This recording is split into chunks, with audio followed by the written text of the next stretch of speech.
আমি এখন আছি আগারগাঁও নির্বাচন কমিশন ভবনের সামনে, যেখানে ছাত্রদলকে এখানে আমরা উপস্থিত হতে দেখছি। ছাত্রদল এখানে এক কর্মসূচিতে বসেছেন, ঠিক গতকালকের কর্মসূচি, যেখানে আমরা দেখেছিলাম গতকাল থেকে তারা কর্মসূচি করছে, যে তিনটি বিষয় তারা দাবি নিয়ে এসেছেন।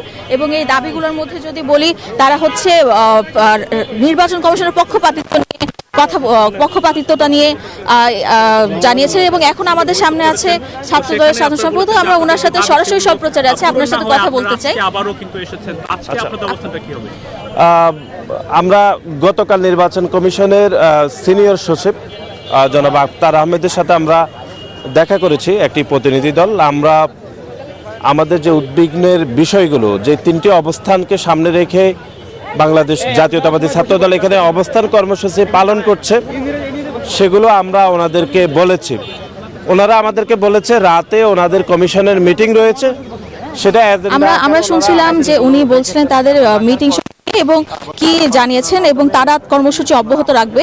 তো এই ছিল আমার কাছ থেকে আগারগাঁও নির্বাচন কমিশনের সামনে থেকে সর্বশেষ তথ্য। ফিরে যাচ্ছি স্টুডিওতে।